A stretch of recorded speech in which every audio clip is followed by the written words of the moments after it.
All right, let's dive into what might be the most high-stakes diplomatic mission of all time. We're talking about one last, desperate shot at peace, right on the brink of a mythical war. It's a story of courage, of wit, and of an argument so powerful, it literally could not be moved. I mean, that's the real question here, isn't it? When you're up against an ego so massive it basically has its own gravity, what can you even say? What words can possibly break through that kind of absolute pride? Well, this was the impossible job given to just one messenger. So just try to picture the scene. On one side, you have the absolutely colossal, demonic army of Ravana, the king of Lanka. And on the other, you have the forces of Rama, an exiled prince who's fighting to get his abducted wife, Sita, back. You can just feel the tension in the air, this promise of unimaginable bloodshed. But before a single arrow flies, Rama decides they have to try reason, one last time. Now, to really get why Rama does this, you have to understand a really important concept, Dharma. Think of it as the universe's moral compass. It's a mix of doing the right thing, your duty, justice, and keeping the cosmos in balance. And Rama, he is the living embodiment of this idea. So for him, going to war isn't just some political move, it's a deep, profound moral failure. It is the absolute very last resort, something you only do when every single other path to a just peace is completely blocked. And that is why he sends one last envoy right into the lion's den. So, who do you even send on a mission like this? It can't just be some diplomat. Rama's choice is just a masterstroke of psychological warfare. He picks Angad. And Angad's power isn't just about his own strength, it's his family name. He's the son of Bali, a king who, as we're about to find out, once completely and utterly humiliated Ravana. So sending Angad isn't just sending a messenger, it's sending a walking, talking monument to Ravana's own past failures. And so Angad walks, all by himself, into this opulent, hostile court of the Demon King. He's surrounded by his enemies, by warriors with unbelievable power, who could crush him in a heartbeat. But Angad isn't carrying a sword or a mace.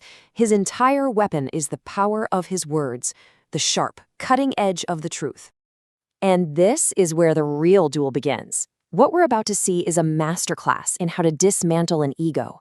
You see, Angad gets it. You can't reason with someone who has a god complex. So he doesn't start by begging or making demands.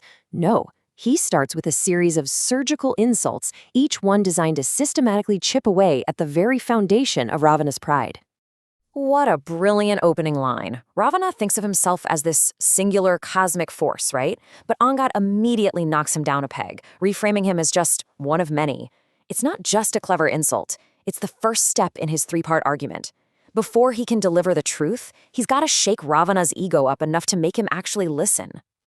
And this is the first, and wow, is it a personal blow. Angad tells the story of how his own father, Bali, beat Ravana so badly that he was literally tied up in the stables like an animal, a plaything for children. He's not just telling a story, he's delivering his first major point, a personal warning.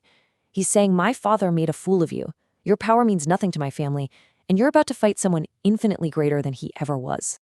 But he doesn't stop. He immediately follows up with another story of a humiliating defeat, this time from the thousand-armed king Sahasrabahu. This supports his second argument, the moral one. By reminding Ravana of all the times he's lost, he's making it crystal clear that he isn't above the law. The message is just a constant drumbeat. You are not a god, and by kidnapping Sita, you have committed a crime against Dharma. Your whole invincible act, it's a lie. And this right here, this is the bigger picture. This was never just about one messenger versus one king. It's a cosmic conflict. On one side, you've got Dharma, righteousness, duty, balance. And on the other, you've got its polar opposite, Adharma, the path of arrogance, selfishness, and pure chaos that Ravana is on. Angad's arguments aren't just insults. They're a final plea for Ravana to step back from chaos and get back on the right path. But Ravana, he's just blinded by his rage and his pride. He scoffs at every warning. He laughs off the insults. He dismisses Rama's power entirely. Words have failed. The truth wasn't enough. So Angad realizes he needs to make an argument that simply can't be argued with, a physical one. And this brings us to the legendary challenge. Angad plants his foot right there on the floor of the court and makes this unbelievable offer. The stakes are absolute. If anyone in this room full of Ravana's greatest champions can just move his foot, the war is over. Rama goes home.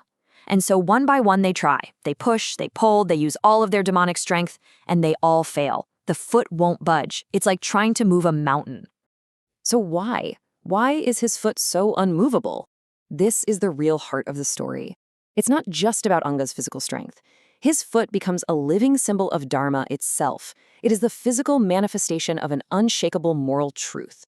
It's a demonstration that a just cause, when it's firmly planted, cannot be moved by brute force, by tyranny, by anything.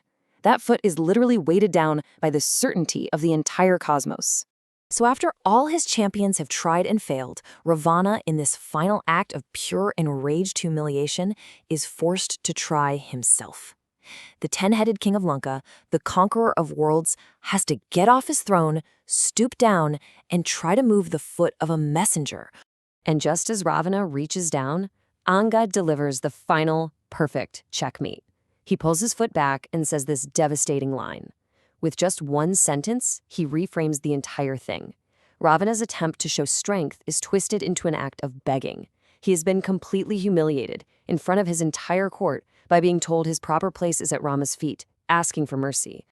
In that moment, any tiny sliver of hope for peace just vanishes. Ravana's pride has been so completely taken apart, his power so publicly challenged, that there is no way he can back down now.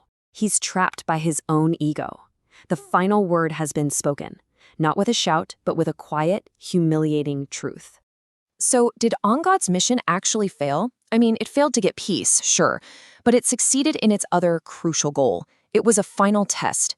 It proved beyond any doubt that Ravana was beyond reason. Angad's unmovable foot showed the whole world that war wasn't just an option, it was the only option left to restore Dharma. And that leaves us with this final thought. The story of Angad and Ravana's court is so much more than an ancient epic. It's a timeless lesson on the nature of conflict and ego. It asks a question that still hits home today. When you're faced with a pride so absolute, so blinding that it refuses to see reason, is peace ever really possible? Or does righteousness sometimes demand that you plant your feet and refuse to be moved?